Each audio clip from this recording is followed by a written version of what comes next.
Paano kung sabihin ko sa iyo na ang pagputol ng ugnayan sa kanya ay hindi ang parusa na iniisip mong ibinibigay mo? Maaring iniisip mong ang pagiging no contact ay dudurog sa kanya, na ang katahimikan ay aalingaw-ngaw sa kanyang dibdib at babasag sa kanya. Pero ito ang masakit na katotohanan. Karamihan sa mga babae inaasahan na yan. Nakita na nila ito, pinaghandaan pa nga nila. Ang no contact ay maaaring patahimikin ng ingay, pero hindi nito winawasak ang kanyang ego. Hindi nito binabaliktad ang power dynamic. Hindi nito pinagsisisi ang ginawa niya. Narito ka dahil naging tapat ka. Buong-buo kang nag-invest. Binigay mo ang tiwala mo, ang oras mo, at ang enerhiya mo. At nang talikuran ka niya, hindi lang niya iniwang mag-isa ka. Iniwan kanyang nagdududa sa halaga mo. Hindi yan sugat. Yan ay paggising. Ang video na ito ay hindi tungkol sa mababaw na paghihiganti. Hindi ito tungkol sa pagmamakaawang bumalik siya. Ito ay tungkol sa pagiging lalaking. Ang katahimikan ay hindi lang kawalan ng salita, kundi presensya ng kapangyarihan. Lalampas tayo sa simpleng no contact. Babaguhin natin ang takbo ng isip mo, itatayo ulit ang pundasyon mo, at gigisingin ang puwersang nasa loob mo na magpapaisip sa kanya kung bakit ka pa niya binitiwan. Ito ang Marcus Aurelius Tagalog, at ngayon ipapakita namin sa iyo kung paano durugin ang kanyang ego nang hindi mo man lang kailangan igalaw ang daliri mo. Kung sawa ka ng multuhin ng alaala niya, kung handa ka ng durugin ang ego na dumurog sa iyo, pindutin mo ang like button, mag-subscribe, i-on ang notifications, at mag-comment sa baba. Babangon ako mula sa pagtanggi. Ngayon, palalalimin, pa natin puwana. Sunugin ang ilusyon una. Sunugin ang ilusyon. Hindi mo siya ang iniiyakan mo. Iniiyakan mo ang ideya niya, ang pantasyang ikaw mismo ang lumikha, ang bersyon niya na sa isip mo lang talaga nabuhay. Yung babaeng nagsabi ng tamang mga salita, humipo sa kaluluwa mo, marahil nangakong habang buhay. Pero yung babaeng yon, isa lang siyang proyeksyon, isang maskara, binuo mula sa katapatan mo, pag-asa mo, at pananabik mong may isang tao na sa wakas ay makakakita at hindi ka iiwan. Pero ano ba talaga ang ginawa niya? Umalis ba siya ng walang paliwanag? Binigyan ka ba niya ng paunti-unting atensyon, kunwari biktima, tapos tumakbo sa ibang lalaki habang sugatan ka pa? Hindi yan pagmamahal, hindi yan katapatan. Yan ay ego. At tuwing binabalikan mo ang mga lumang mensahe o kinakapitan mo ang mga alaala kung saan tila iba siya, pinapakain mo ang ilusyon, inaangat mo pa rin siya sa pedestal na matagal na niyang hindi nararapat. Ito ang unang hampas sa ego niya. Kailangan mong sunugin ang pedestal. Sa bawat ulit na binubuhay mo ang pantasya, binibigyan mo siya ng kapangyarihan. Kinukumpirma mo ang halaga niya. Pinananatili mo siyang mataas sa isipan mo. At habang patuloy mong tinitingnan siya bilang kakaiba, espesyal, at isang taong nawala sa iyo, panalo siya. Ang isang stoic na lalaki, nakikita ang mga bagay sa kung ano talaga sila, hindi sa kung ano ang gusto niyang maging ito. Kailangan mong bitawan ang imaheng sinamba mo. Yung pantasya ay ang kulungan mo. At kapag tumingin ka na sa kanya ng walang emosyon, makikita mo ang mga kapintasan na binaliwala mo, ang mga pattern na pinatawad mo, ang mga pulang bandila na pininturahan mong puti. Hindi siya ang soulmate mo. Isa siyang guro. At ang aral, tigilan mong mahalin ang potensyal, tigilan mong gawing romantiko ang kaguluhan, simulan mong igalang ang sarili mo nang higit pa sa pagkakabit mo sa kanya. Sunugin ang ilusyon. Sa mga abo, makikita mo ang katotohanan. Hindi niya sinira ang puso mo. Ibinunyag lang niya kung saan ka walang hangganan. Maging hindi maabot ang no contact ay basic lang, pinakapayak. Kahit sinong lalaki kayang maglahong pisikal, i-block siya, i-mute siya o talikuran siya. Hindi yan kapangyarihan, default lang yan. Kung talagang gusto mong durugin ang ego niya, kailangang mas malalim pa. Kailangan mong maging hindi maabot, hindi lang ng mga daliri niya, kundi ng impluensya niya. Ibig sabihin, walang emosyonal na tagas, walang Instagram story na para sa kanya, walang quotes na may patama, at lalong walang maliliit na mensahe na parang humihingi ng pansin para mapansin ang bago mong sarili. Dahil ito ang totoo, kapag alam niyang may pakialam ka pa, kontrolado ka pa rin niya. Kung kaya ka pa rin niyang patamaan gamit ang katahimikan, isang cryptic post o simpleng paglitaw ng pangalan niya sa notifications mo, panalo siya.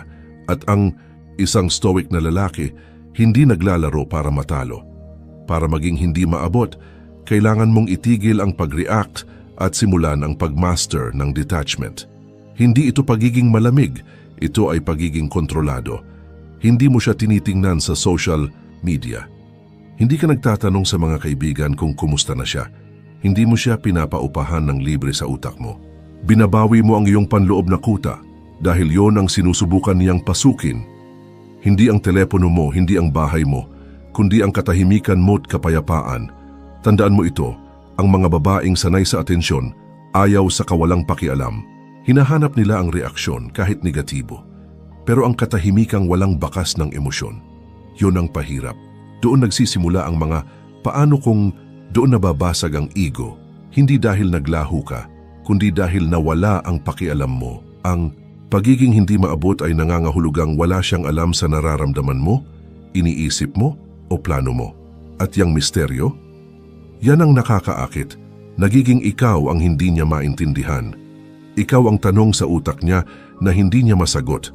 At kapag hindi ka na niya mabasa, doon siya nagsisimulang kabahan. Doon niya iisipin kung totoo bang may epekto siya sa'yo. Doon nagsisimulang bumaliktad ang timbangan. Doon ka nagsisimulang tumaas. 3. Paghariin ng katahimikan. Karamihan sa mga lalaki takot sa katahimikan. Tinuturing nila ito na parang waiting room. Isang bagay na kailangang tiisin hanggat hindi siya nagpaparamdam, hanggat hindi siya nagsisisi, hanggat hindi siya bumabalik.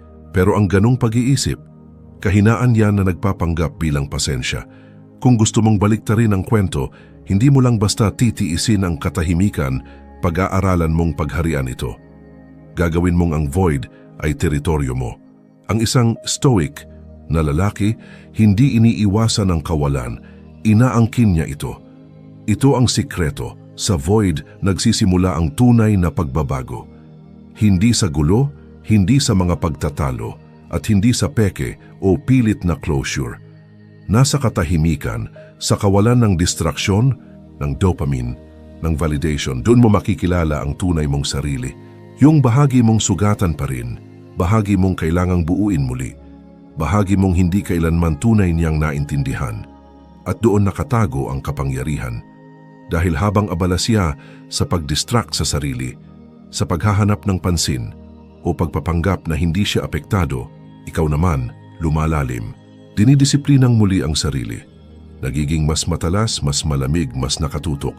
Ginagawa mong ang katahimikan ay ang iyong gym, iyong templo, iyong larangan ng digmaan. Ang lalaking komportabling nauupo sa kawalan, walang papuri, walang paglalambing, walang ingay, siya ang lalaking nagiging lahat. Ang pagmaster ng void ay ang pagtigil ng pagka-obses kung kailan kanya mapapansin at pagsisimula ng pagka-obses sa kung sino ang nagiging ikaw. Ibig sabihin nito, hindi ka lang humihiwalay sa kanya. Hinihiwalayan mo ang pangangailangang may taong kukumpleto sa iyo.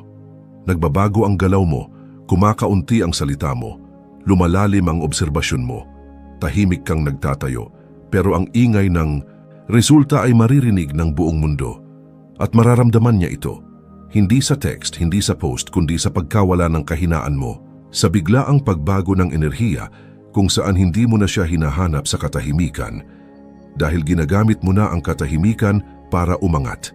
Watch.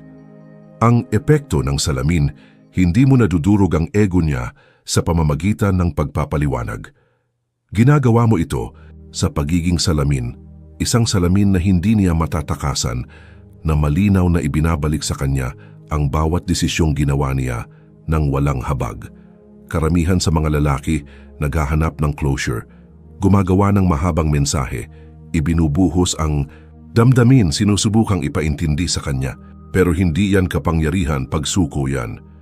Yan ay paghiling ng validation at yan mismo ang nagpapalakas sa ego niya. Gusto mong yumanig ang mundo niya? Manahimik ka. Hayaan mong katahimikan ang magsalita. Hayaan mong ang mga konsekwensiya ang umalingaw-ngaw. Kapag tumigil ka sa paghabol at nagsimulang ibalik sa kanya ang enerhiyang ibinibigay niya, may nagbabago. Napipilitan siyang harapin ang sarili niya. Wala na ang atensyong ikinabubuhay niya. Patay na ang dramang ginamit niya para kontrolin ka. At ang natitira na lang ay ang mga desisyong siya mismo ang gumawa. At ang malamig, kalkuladong pagkawala mo na nakatitig sa kanya. Ito ang epekto ng salamin. Hindi ka na nagre-react. Nagsisimula kang maging mismong consequence, hindi dahil sa galit, kundi dahil sa paggalang sa sarili. Wala kang ibinibigay na pwedeng pagtalunan, baluktutin o sisihin, kundi ang sarili lang niyang mga kilos na ngayon ay bumabalik sa kanya. At ang lumalalim na pagkaunawang nawala niya ang isang lalaking nagbago, hindi para sa kanya, kundi dahil sa kanya. Doon nagsisimula pumasok ang pagdududa.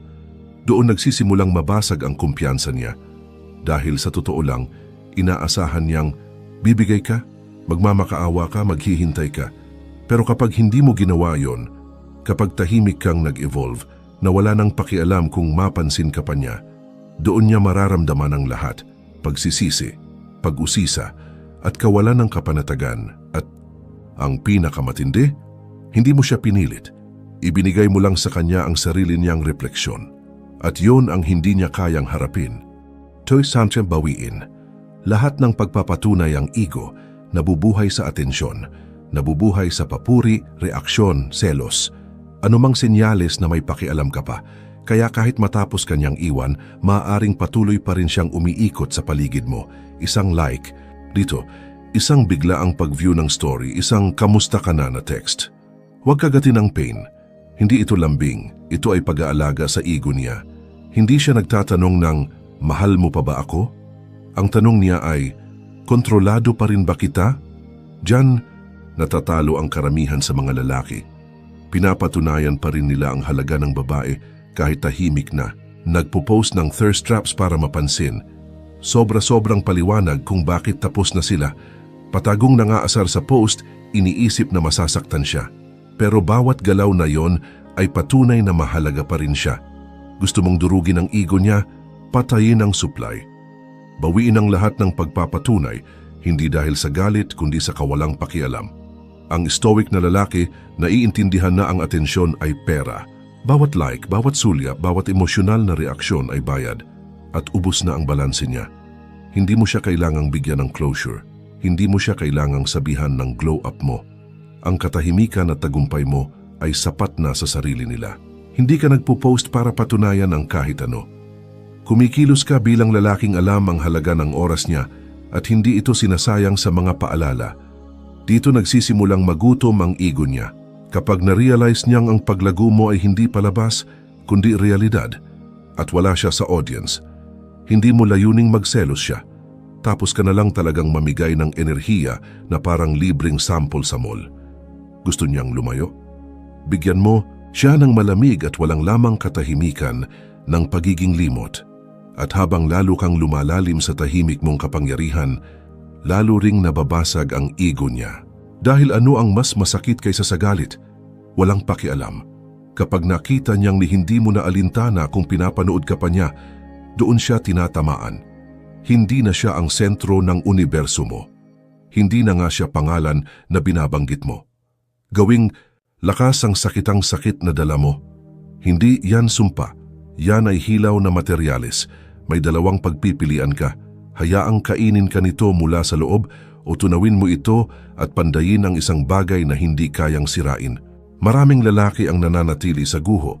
Paulit-ulit iniisip ang pagtataksil, tinatanong ang sarili, bakit ako? Pero ang isang stoic ay hindi nagtatanong ng bakit. Ang tanong niya ay, anong susunod? Gusto mong durugin ang ego niya. Gawin mong gatong ang sakit na ibinigay niya para maging simula ng lalaking nakatakda mong maging. Ang pinakamapanganib na lalaki ay yung ginawang obsesyon ang pagkawasak ng puso. Hindi sa kanya, kundi sa sariling paghasa, sa gym, negosyo, focus at pag-iisa. Sumisid ka sa disiplina gamit ang apoy na siya ang nagpasindi pero hindi niya makukuha ang kredito. Ang meron lang siya ay distansya at ang lalaking lalabas mula sa apoy. Mas malamig, mas matalim, mas nakakatakot dahil hindi na siya nagmamahal dahil kailangan, kundi dahil pinili niya.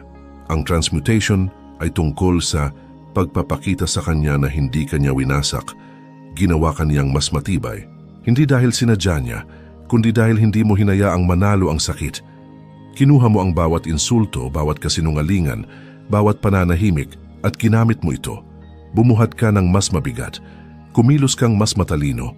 Pinutol mo ang mga sagabal. Kaya't bigla hindi lang niya pinagsisisihan ang ginawa niya, pati ang pagmamaliit niya sa'yo. Ito'y higit pa sa glow-up energy. Ito'y elemental. Nagiging ka na isang puwersa ng kalikasan. Kalmado, nakatapak sa lupa, may direksyon. Isang uri ng lalaki na hindi na niya kayang abutin, hindi dahil nagtatago ka, kundi dahil umangat ka na sa antas kung saan hindi na siya kabilang. Hence, maging lalaki na hindi niya kayang palitan ito ang masakit na katotohanan. Karamihan sa mga hiwalayan hindi agad tumatama sa babae. Umaalis siya na iniisip na may mas mabuti pa riyan, na isa ka lang sa maraming pangalan na malilimutan niya, na madali ka lang palitan parang pagpalit ng damit. Diyan ka papasok, hindi sa salita kundi sa pagbabago. Gusto mong durugin ang ego niya. Maging lalaki kang hindi niya kayang palitan kahit kanino pa siya tumakbo. Hindi ito tungkol sa pagyayabang ng pera o paghabol ng status para lang mapansin niya ulit. Mahinang enerhiya yan. Ito ay tungkol sa pagiging buo, mataas ang halaga, at matatag sa layunin mo, na ang mismong presensya mo ay nagiging bagay na walang kapalit. Nagiging lalaki ka na ginagalang kahit walang sinasabi. Hindi natitinag sa pressure, dala ang katahimikan bilang sandata at disiplina bilang baluti. Isipin mo, ilan ba sa mga lalaking kilala niya ang hindi sumusuko sa emosyon, hindi nagmakaawa ng pagpapatunay, at hindi sabik sa atensyon o papuri? Bihira, at yan ang kalamangan mo. Habang paikot-ikot siya sa mga lalaking paulit-ulit lang ang dalang enerhiya, ikaw ay nagiging kakaiba. Bihira. Hindi maabot. Hindi ito tungkol sa pagiging ibang tao. Ito ay pagiging lalaking dapat ay ikaw na noon pa, man kahit wala siya. Siya ang bagyong nagtulak sa iyo na mag-focus.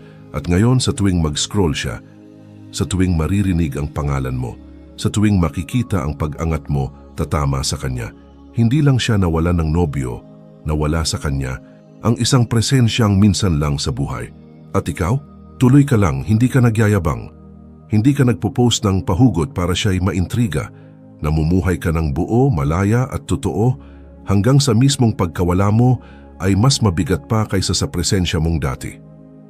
Bumuo ng panibagong pagkatao sa dilim. Hindi ka nag-e-evolve ng lantaran. Bumabangon ka sa dilim, tahimik, tuloy-tuloy at walang palakpakan.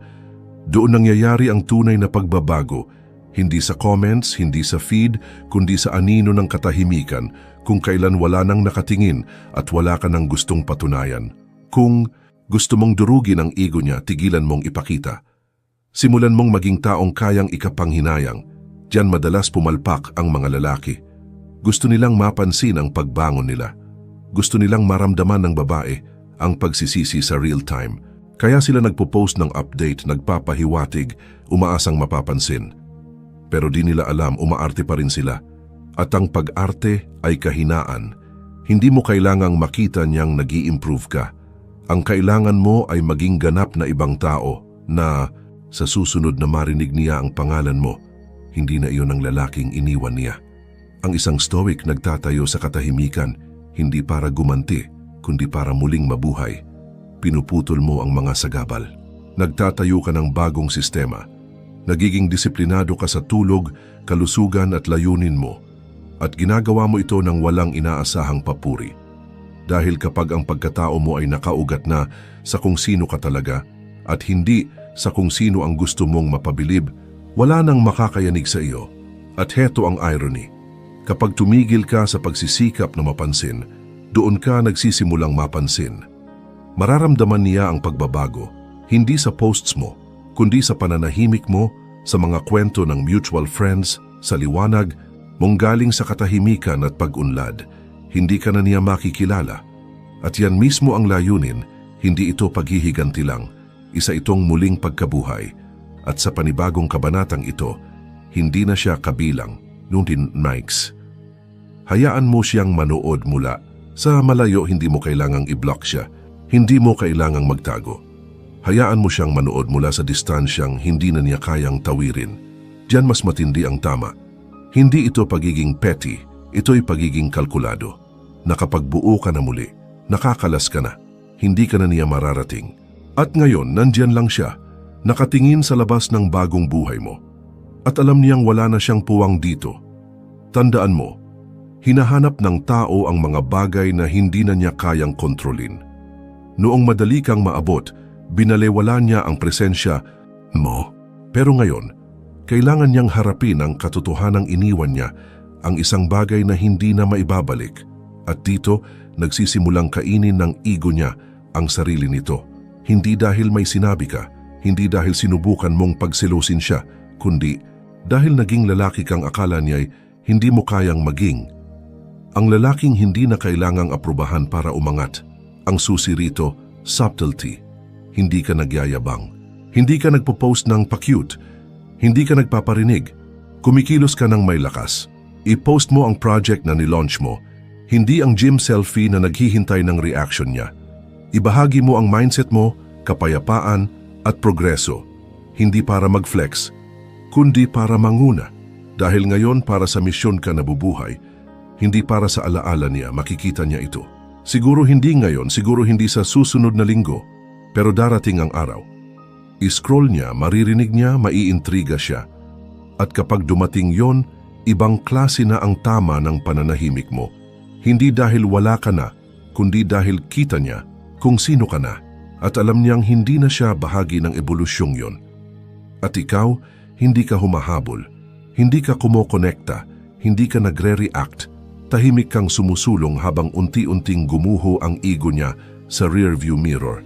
Yan ang kapangyarihan, kanyang kamanalo kahit walang sinasabi. Then, magpatawad para sa lakas, hindi para sa kapayapaan. Ang pagpapatawad ay hindi kahinaan. Hindi ito pagpapalusot sa kanya, hindi ito pag-aakto na parang hindi kanya nasaktan ng malalim. Ang pagpapatawad, ang huling patikim ng lakas. Ito ang paraan mong sabihing, wala na siyang kapangyarihang makaapekto sa iyo. At yan mismo ang dagok sa kanyang ego. Dahil walang mas nakakabali sa isang taong inaasahang kamuhian mo kaysa makita kang tunay na walang pakialam. Pero ito ang totoo. Hindi mo siya pinapatawad para sa kanya. Pinapatawad mo siya para mabitawan mo ang bigat, ang galit, ang mga tanong, ang paulit-ulit na siklo. Dahil kapag patuloy mong kinikimkim ang hinanakit, nakakadena ka pa rin sa kanya. At yan mismo ang gusto ng kanyang ego, na manatili kang nakabaon sa loop ng puot, pagkahumaling at sakit. Ang isang matatag na lalaki ay pinipiling magpatawad, hindi dahil madali ito, kundi dahil ayaw niyang may umuupa sa isipan niya ng libre. Hindi ka nagpapatawad tapos makikipag-ugnayan. Hindi ka nagpapatawad tapos hahanap ng closure.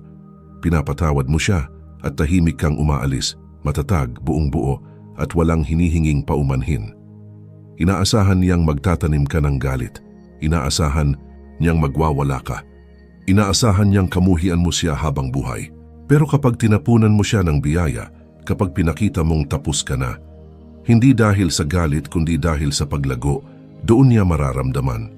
Doon siya tatamaan ng pagsisisi na parang suntok na hindi niya inaasahan. Ito ang kabuuan, ang huling eksena. Hindi ka mapait, mas mabuti ka na.